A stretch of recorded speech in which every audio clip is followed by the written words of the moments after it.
আল্লামা তারেক জামিল দামাত বারাকাতুহুল আলিয়া লন্ডনের এক মার্কেটের মধ্যে মার্কেট করার জন্য গেছে। তো লন্ডনের মার্কেটের সামনে একেবারে গেটের সামনে এক বুড়ি দাঁড়ায় আছে দীর্ঘক্ষণ যাবত, রাস্তা পার হবে, এক পা দেয় তিন পা পিছ হয়ে যায়, এক পা দেয় তিন পা পিছ হয়ে যায়। তারেক জামিল দামাত বারাকাতুহুল আলিয়া এই দৃশ্য দেখার পরে উনি কথা বলার সময় পেলেন না, উনি তাড়াহুড়া করে মার্কেটের মধ্যে ঢুকে গেছে। মার্কেটে ঢুকে মার্কেটটাকে সাইরে যখন প্রায় আধা ঘন্টা পৌনে এক ঘন্টা পরে আবার যখন ফিরে দেখে এখনো পর্যন্ত সেই বুড়ি এক পা আগায় তো তিন পা পিছ হয়ে যায়, রাস্তা পার হতে পারে না। গাড়ি একটা সে শো করে দৌড় দেয়, বুড়ি ভয়তে আবার পিছিয়ে যায়, ক্লান্ত হয়ে গেছে। এক ঘন্টা যাবত চেষ্টা করতেছে, রাস্তা পার হতে পারে না। তারেক জামিল আগায় গেছে, মা আমি অনেকক্ষণ যাবত লক্ষ্য করলাম যে আপনি রাস্তার পাশে দাঁড়ায় আছেন, রাস্তা পার হওয়ার জন্য চেষ্টা করতেছেন, কিন্তু রাস্তা যখন পার হতে যান গাড়ি আসে, ভয়তে আবার পিছিয়ে যান। কিন্তু আমার দুঃখের বিষয় হলো, আমার জানার বিষয় হলো এই এলাকার একজন যুবক ছেলে কি নাই, এই এলাকার একজন পুরুষ কি নাই যারা আপনার হাতটা ধরে আপনাকে একটু রাস্তাটা পার করে দিবে? তখন বুড়িমা ডাক দিয়ে কয়েছে, এই মুসলমান, উনি তো চিনে নাকি, ডাক দেখো তোমাকে দেখতে তো মুসলমান মনে হচ্ছে, আমি তোমাকে বলতে চাই তুমি আমাকে চিনো না, আমি ছিলাম এই এলাকার এক সময় নাম করা ড্যান্সার। কি আমার ড্যান্স দেখার জন্য রাত্রে 12টা 1টার পরে যুবকরা ডলারকে ডলার আমার পায়ের নিচে বিছাইত, আমার সামান্য স্পর্শ পাওয়ার জন্য যুবকরা তাদের ডলারকে ডলার খরচ করত।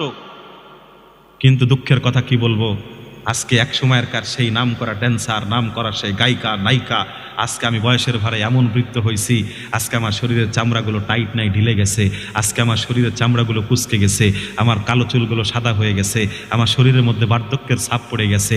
এই যে এই যুবকরা এক সময় আমার সামান্য একটু নাচ দেখার জন্য, আমার সামান্য একটু কোমর হিলানো দেখার জন্য তারা আমার পায়ের নিচে ডলারকে ডলার খরচ করতে কুণ্ঠিত বোধ করতো না, আজকে সেই যুবকরা আমার হাত ধরে আমাকে একটু রাস্তা পার করে দিবে, ঘন্টাকে ঘন্টা চলে যায়, একজন যুবককে খুঁজে পায় না। এটাই তো বাস্তবতা, এটাই দুনিয়ার বাস্তবতা। কি বলবো? শহরে বাজারে দেখি নারীদের ঢাল, পর্দাবিহীন তারা করে চলমান। শহরে বাজারে দেখো নারীদের ঢাল, পর্দাবিহীন তারা করে চলমল। অন্যকে তার দিকে আশেকে বানাই, অন্যকে তার দিকে আশেকে বানাই। দেশটা আজ ভরে গেছে নারীর বেপরদায়, দেশটা আজ ভরে গেছে নারীর বেপরদায়, ঠিক কিনা?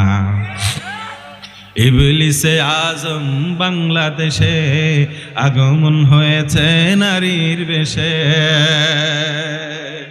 ইবলিসে আজম বাংলাদেশে আগমন হয়েছে নারীর বেশে। দলে দলে নিয়া নারী মেলা মিলাই, দেশটা আজ ভরে গেছে নারী বেপরদায়। আমার মায়েরা, ও আমার পর্দার আড়ালের বোন, বেপর্দা হওয়া যাবে না। পর্দার মধ্যে থাকার নির্দেশনা দিয়েছেন যিনি, তিনি কে? এ মুসলমান, বেপর্দা নারীদেরকে আল্লাহ পছন্দ করে না, তাদের ইবাদত বন্দেগী আল্লাহ কবুল করতে চায় না। কথা বল না কেন মুসলমান? এই জন্য মুসলমান, আজকে আমাদের বাড়িতে যার মা, যার বোন, যার স্ত্রী, যার আত্মীয় স্বজন বেপর্দা হয়ে ঘুরে, তাদেরকে পর্দায় আনার দায়িত্ব কার? কথা বল না কেন? এ মুসলমান, সবার না, প্রথম দায়িত্ব হলো তার অভিভাবকের। কথা বল না কেন?